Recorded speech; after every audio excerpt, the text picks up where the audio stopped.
இப்படி பண்ணீங்க? எனக்காகவாச்சும் இந்த காலமை ஃபில் பண்ணிருக்கலாம்ல. எக்ஸிபிஷன் முன்னாடி பொம்மை வேஷம் போட்டுட்டு நிக்கிற மாதிரி நான் கலரா இருக்கேன், லேகியம் விக்கிற மாதிரி கூவி கூவி கேட்கும் போது அது கூட இப்பெல்லாம் எனக்கு பழகி போச்சு. போது பாத்ரூம்ல குளிக்கும் போது பாடுற மாதிரி எனக்கெல்லாம் கல்யாணம் ஆகாதுமா. இருக்கணும், அதான் என்கிட்ட இல்லையே. ரொம்ப வருஷமா திரும்ப திரும்ப இதே விஷயத்தது காமெடியா இருக்குமா. சுப்புவை விட என்ன புரிஞ்சுக்கிட்டவன் யாருமே கிடையாதுமா. அவனுக்கே என்ன பிடிக்காம போயிடுச்சு.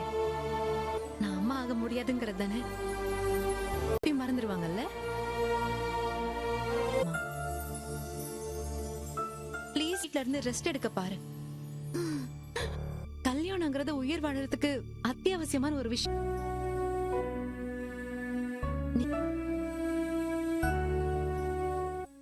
ஆனா என் வாழ்க்கையில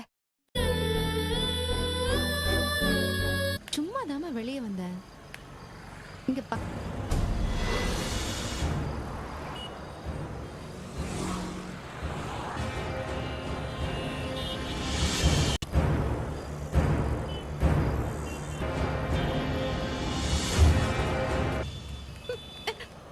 ஐயோ என்னாச்சு? சிலுக்குது. தன்னோட உசிரியை பேச நினைக்காம குழந்தை. ஐயோ ஓகே. உங்களால உன் லைஃபே மாற போதா.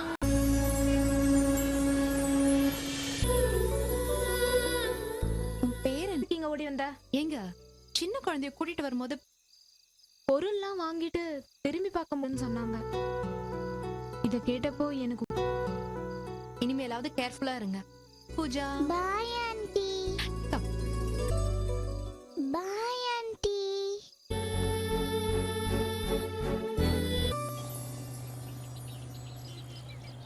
உன் குடும்பமே ஒரு ராங்கி குடும்பம். ரெடி போன் பாரு, இத உள்ள தூக்கிட்டு போனா பாட்டி நம்மள குட்டி பாப்பா மாதிரி தானே. இத எப்படி நம்ம இங்க விட்டுட்டு? பாட்டிய பத்தி உனக்கு நல்லா தெரியும் தானே. பாவம் பாப்பா. மாடிக்கு எங்கயாவது கார் வருமா?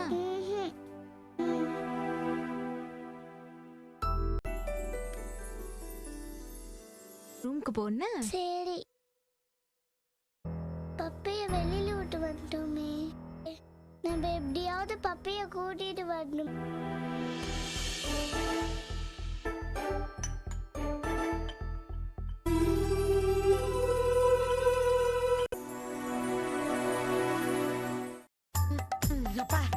நெஞ்ச கரிக்குது. சோடாவும் தான். அப்புறம் என்ன? காலி பண்ணிடுவா போல இருக்க. நீ தெரியாம குடிக்கிறியா இல்ல தெரிஞ்சே குடியா? வெயிட். திட்டுவியன்னு சோடால மிக்ஸ் பண்ணி குடிக்கலான்னு. பாவி மனுஷா, அப்ப டெய்லி நாட குடிகாரி ஆயிட்டானே. சரி கத்தாத, பரவாயில்ல விடு. குடிக்கலாம், அதுவும் நான். ஐயோ மப்பிலடி பப்பு. பப்பு அவங்க பணத்திபர்ல குடிக்கிறாங்க. ஆனா நான் தூக்கி ரம்மல மிக்ஸ் பண்ற. தெரிஞ்சாதானடி விடு. இப்ப எதுக்குடி அழுவ? இப்படி ஒரு நிலைமை ஏன் வரும்? அவ மனசு எப்படி தாங்கும்? ரெண்டு பேரையும் நினைச்சா எனக்கு தூக்கம் வர மாட்டேங்க.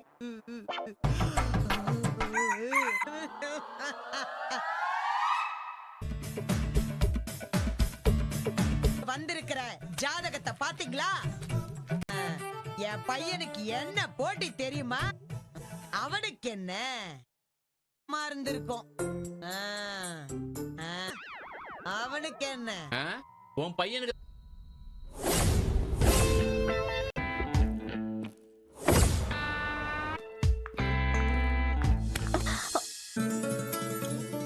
சாரி.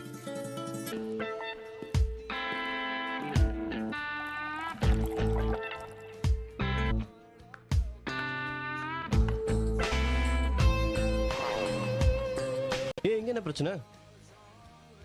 ஜெயல இருக்க மாதிரி தெரியல. பாதி பாதி டாஸ்க் எடுத்து வலுக்கட்டாயமா மூஞ்சில் நிறைய பப்ஸ் இருக்கு. நீ நினைக்கிற மாதிரி அர்ஜுன் அவ சொப்னா, அதே பிரியறதுக்கு தானே அவ கிரீஷோட வைஃப். இருக்கா. மத்தவங்கள பத்தி நாம ஏன் கவலை பண்ணும்? அந்த கண்ணு பேசுறது எனக்கு தெரியும். புரிஞ்சுக்கிட்டு பதில் நான் போய் பதில் சொல்லிட்டு வந்துடுறேன். Arjun, aunty, make it too large. Can I?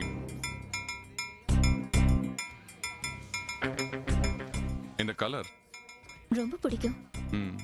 எனக்கு ரொம்ப பிடிக்கும். நானும் தான். Oh good. By the way, I Arjun. என் ஹஸ்பண்ட் உங்ககிட்ட தான் ஒர்க் பண்றாரு. உங்களுக்கு யா, why not?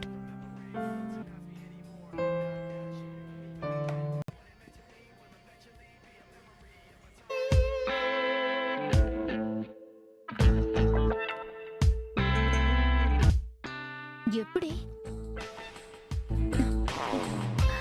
எனக்கும்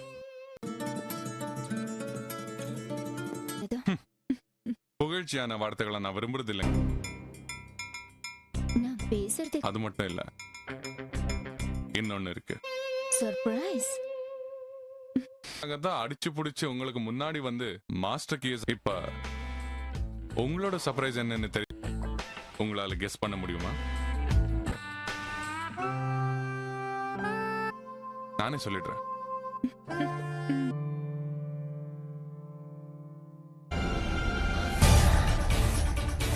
கிரீஷுக்கு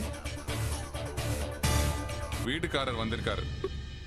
அவர்கிட்ட என்ன சர்ப்ரைஸ்? நீ எதுக்கு இங்க வந்த? இல்லங்க, நீங்க நினைக்கிற